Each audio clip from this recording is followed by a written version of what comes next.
उर्मिला ने 14 वर्ष तक लक्ष्मण से दूर रहकर क्या किया। पौराणिक मान्यता के अनुसार शेषनाग के कई अवतारों का उल्लेख मिलता है, जिनमें राम के भाई लक्ष्मण और कृष्ण के भाई बलराम मुख्य हैं। रामायण के अनुसार राजा दशरथ के तीसरे पुत्र थे लक्ष्मण। उनकी माता का नाम सुमित्रा था। लक्ष्मण के लिए राम ही माता पिता गुरु भाई सब कुछ थे और उनकी आज्ञा का पालन ही इनका मुख्य धर्म था। वे उनके साथ सदा छाया की तरह रहते थे। भगवान श्री राम के प्रति किसी के भी अपमान सूचक शब्द की ये कभी बर्दाश्त नहीं करते थे। वास्तव में लक्ष्मण का वनवास राम के वनवास से भी अधिक महान है। 14 वर्ष पत्नी से दूर रहकर उन्होंने केवल राम की सेवा को ही अपने जीवन का ध्येय बनाया। वाल्मीकि रामायण के अनुसार उर्मिला जनक नंदिनी सीता की छोटी बहन थी और सीता के विवाह के समय ही दशरथ और सुमित्रा के पुत्र लक्ष्मण को ब्याही गई थी। जब राम और सीता के साथ लक्ष्मण भी वनवास को जाने लगे, तब पत्नी उर्मिला ने भी उनके साथ जाने की जिद की, परंतु लक्ष्मण ने उन्हें यह कहकर मना कर दिया कि अयोध्या के राज्य को और माताओं को उनकी आवश्यकता है। उर्मिला के लिए यह बहुत कठिन समय था। ऐसे में जबकि वह नववधू थी और उसके दाम्पत्य जीवन की तो अभी शुरुआत ही हुई थी। लक्ष्मण के वनवास जाने के बाद उर्मिला के पिता अयोध्या आए और उर्मिला को मायके चलने का अनुरोध करने लगे, ताकि माँ और सखियों के सानिध्य में उर्मिला का पति वियोग का दुख कुछ कम हो सके। परंतु उर्मिला ने अपने मायके मिथिला जाने से इनकार करते हुए कहा कि पति की आज्ञा अनुसार पति के परिजनों के साथ रहना और दुख में उनका साथ न छोड़ना ही अब उसका धर्म है। यह उर्मिला का अखंड पतिव्रत धर्म था।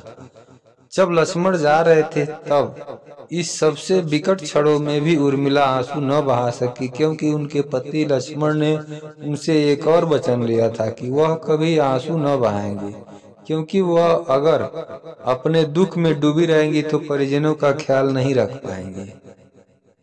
इस संबंध में मान्यता कर आधारित एक कथा पढ़ने को मिलती है। इस कथा का वर्णन रामचरितमानस आदि में नहीं मिलता है। कथा यह है कि रावण के पुत्र मेघनाद को यह वरदान था कि जो व्यक्ति 14 वर्षों तक सोया न हो, वही उसे हरा सकता है। हालांकि लक्ष्मण अपने भाई श्री राम और भाभी सीता की सुरक्षा और सेवा में इतने लगे रहते थे कि वे 14 वर्ष तक सो ही नहीं पाए। कथा के अनुसार उनके बदले उर्मिला 14 वर्ष तक सोती रही। रावण के वध के बाद श्री राम, सीता और लक्ष्मण वापस अयोध्या लौट आए और वहां प्रभु श्री राम के राजतिलक की तैयारी होने लगी। उस समय लक्ष्मण जोर जोर से हंसने लगे। जब लक्ष्मण से इस हंसी का कारण पूछा तो उन्होंने जो कहा कि सारी उम्र उन्होंने इसी घड़ी का इंतजार किया था कि मैं अब श्री राम का राजतिलक होते हुए देखूंगा, लेकिन अब उन्हें निद्रा देवी को दिया गया वो वचन पूरा करना होगा जो उन्होंने वनवास जाने के पहले दिया था। दरअसल निद्रा ने उनसे कहा था कि वह 14 वर्ष के लिए उन्हें परेशान नहीं करेगी और उनकी पत्नी उर्मिला उनके स्थान पर सोएंगी।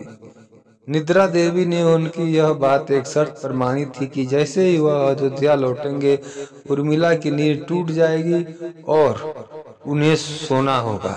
लक्ष्मण इस बात पर हंस रहे थे कि अब उन्हें सोना होगा और वह राम का राजतिलक नहीं देख पाएंगे।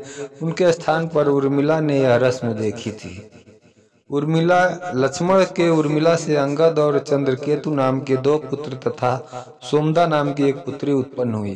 अंगद ने अंगदियापुरी तथा चंद्रकेतु ने चंद्रकांतापुरी की स्थापना की थी। उर्मिला के पतिव्रत का बल एक अन्य कथानुसार लक्ष्मण की विजय का मुख्य कारण उर्मिला का पतिव्रत था। मेघनाद के वध के बाद उनका शव श्री राम जी के युद्ध शिविर में रखा हुआ था। उस शव को मेघनाद की पत्नी सुलोचना लेने आई। पति का छिन्न शीश देखते ही सुलोचना का हृदय अत्यधिक द्रवित हो गया। वह रोने लगी। रोते रोते उसने पास खड़े लक्ष्मण की ओर देखा और कहा, सुमित्रा नंदन, तुम भूल कर भी गर्व मत करना कि मेघनाद का वध मैंने किया है। मेघनाद को धराशायी करने की शक्ति विश्व में किसी के पास नहीं थी। यह तो 2 पतिव्रता नारियों का भाग्य था। अब आप सोच में पड़ गए होंगे कि निद्रा देवी के प्रभाव में आकर अगर उर्मिला 14 साल तक सोती रही तो सास और अन्य परिजनों की सेवा करने का लक्ष्मण को किया वादा उन्होंने कैसे पूरा किया। तो उत्तर यह है कि सीता माता ने अपना एक वरदान उर्मिला को दिया था। उस वरदान के अनुसार उर्मिला एक साथ 3 कार्य कर सकती थी।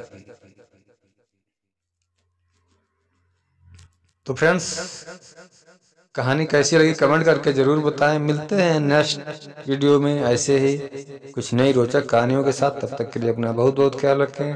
Thank you. जय हिंद, जय भारत, वंदे मातरम।